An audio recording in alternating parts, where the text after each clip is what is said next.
Hello, Happy New Year. Let's make a video because it's almost 4 a.m. and there's nothing better to do.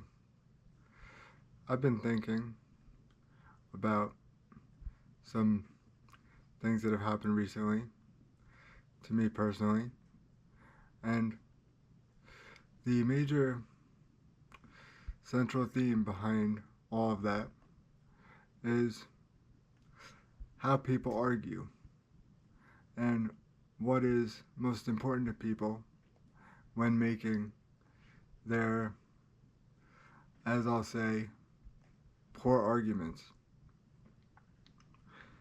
The hallmark of a poor argument, I've come to realize, is when people try to make a point and then go very far afield in an effort to try to make that point.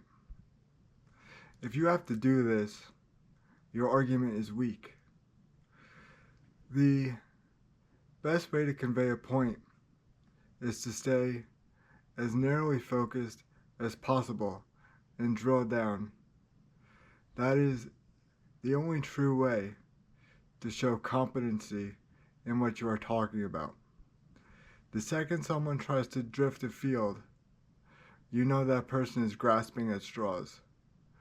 If I was to describe the current American society and their inability to understand most things, I would attribute that to the phrase grasping at straws. People grasp at straws when they are uncomfortable with what they do not understand. People live in a delusion where they believe they understand, only to find themselves in a position where they expose themselves as not knowing what they are talking about. I recently came across a situation where I was telling someone that I despise when someone who knows 40% of a situation acts like they have the answer to your problem. This is never the case. If you know 40% of a situation, the best thing to do is to just keep your mouth shut and try to listen and learn. The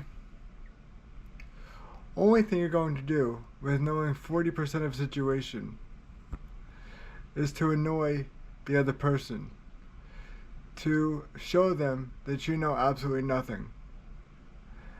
And this can damage relationships, and often does, especially if the person you are talking to, which would be me in this case, takes argumentation seriously. When people try to tell me how to improve my life, I often find that they fit under the descriptor of only knowing 40% of a situation. They, for instance, will see the physical difficulties of having cerebral palsy, but will not also understand that there are intellectual difficulties most likely. When you combine physical difficulties along with intellectual difficulties, you have a recipe for a harder life, because all of a sudden, the job that people think that you should have no longer happens. And then once that collapses, everything else also collapses. People, for whatever reason, have repeatedly misunderstood this throughout the years, and it annoys me to no end.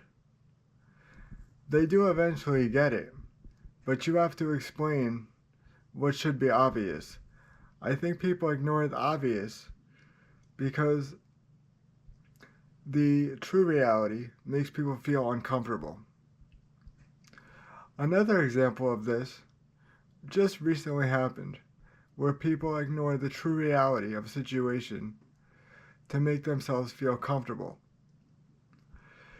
If you look at the way I interact with the world, you can say that I probably do have a psychological problem. I don't hide this. I think it's pretty obvious to anyone who cares to see. And one of the ways this manifests is in me not caring about specific things. If you try to, for instance, argue with me and say, I've noticed you have a lack of care for certain things. Yes, obviously. Welcome to the party. That was obvious from the start, and that is one of the reasons I'm so good at arguing, is because I understand the things I do not care about, and I will not use that material as fluff. I know where I stand, and I will drill down. I know certain people find this to be uncomfortable, but I feel like having a psychological issue is a benefit in this case because it allows me to remain focused on main points and not get distracted.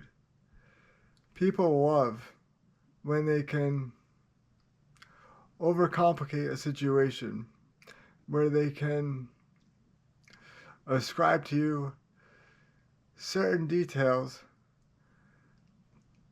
that you've never really possessed. And they can act saddened by the realization that you are not the person that they thought you were.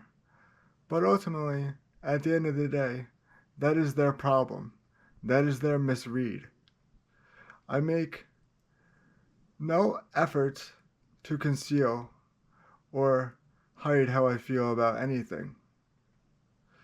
If I did, my YouTube channel would not be interesting. I would not have a YouTube channel. I would just be a regular person going through life with a disability with nothing to say, which is what most people do.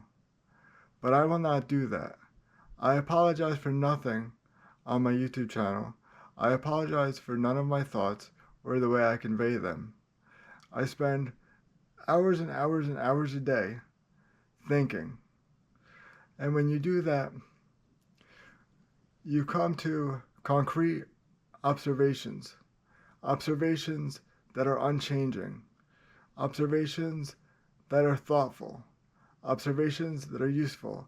Observations that should be shared. And if people are going to be upset by that, so be it. I do not care.